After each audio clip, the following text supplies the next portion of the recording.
Hello, everyone. Welcome back to True Crime One Story channel. I'm Lily and I will be sharing with you all my story of how I found myself in the dark, damp, terrifying basement of a heartless abductor. Before proceeding, please click on the like and subscribe buttons to have access to more of this content when uploaded. I'm Lily, a 10-year-old girl with bright blue eyes and curly brown hair. I was walking home from school on a crisp autumn afternoon. I had just finished a test and was looking forward to playing with my cat, Whiskers. As I turned the corner onto my street, I noticed a stranger lingering around the park. The man, tall and lanky with a scruffy beard, seemed out of place among the families and children. Before I could react, the man quickly grabbed me, covering my mouth with a cloth soaked in chloroform. I struggled and kicked,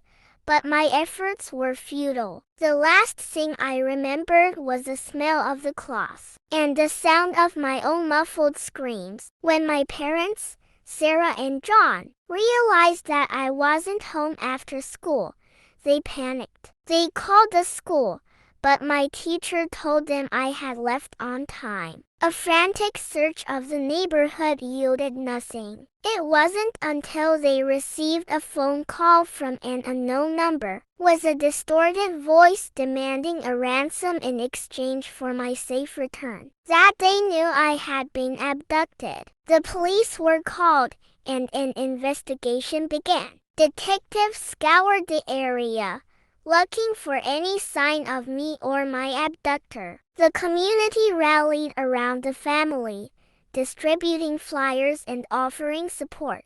But as the hours ticked by, hope began to dwindle. I found herself in the dark, damp basement. The air was musty, and the only sound was the creaking of old wooden beams. My abductor, who revealed himself to be a man named Marcus, taunted me, saying I would never see my family again. I was terrified and alone. I tried to stay strong, but the days blended together in a blur of fear and despair. Marcus's demands grew more sinister, and the police were powerless to track him down. The town was gripped with fear, and everyone was on edge. Neighbors whispered to each other, speculating about the abductor's identity and motives. My family was consumed by desperation, barely eating or sleeping as they waited for any news. But I refused to give up. I observed my surroundings, looking for any opportunity to escape. I noticed a small window high above the ground, partially hidden by a tattered curtain. One day, when Marcus left the room, I mustered all my strength and climbed onto a crate, reaching the window. With a surge of adrenaline, I pushed the window open and squeezed through the narrow opening. I landed hard on the ground,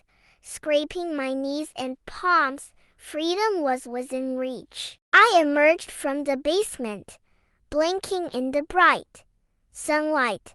I felt a mix of relief and fear. I ran as fast as my legs could carry me, not stopping until I saw the flashing lights of a police car. Overcome with relief and exhaustion, I was told I collapsed into the arms of the officer who rushed to my side. The officer who had rushed to my side gently wrapped a blanket around my shoulders and carried me to the police car.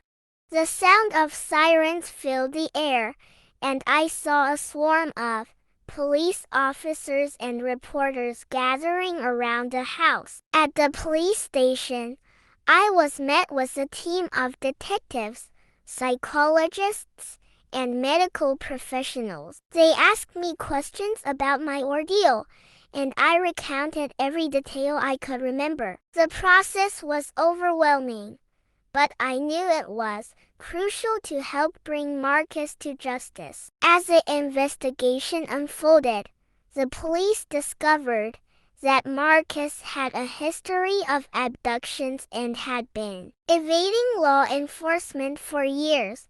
The evidence against him was mounting, and my testimony would be crucial in securing his conviction. Marcus was apprehended.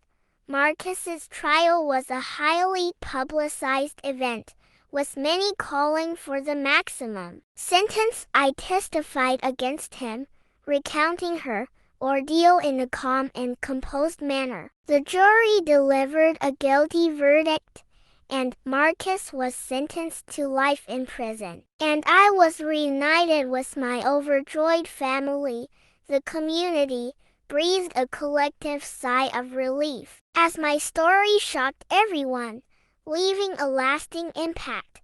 My bravery and resilience inspired many, and my safe return was a testament to the power of hope and determination. My experience left me with physical and emotional scars, but I was determined to rebuild my life. With the help of therapy and support from my loved ones, I slowly began to heal. I returned to school, where her friends and teachers welcomed me with open arms. Years later, I would look back on my experience and realize that it had shaped me into a stronger, more compassionate person. I would go on to pursue a career in psychology, helping others who had faced similar challenges. And though the memories of my abduction would always linger, I knew that I had emerged victorious, my spirit unbroken.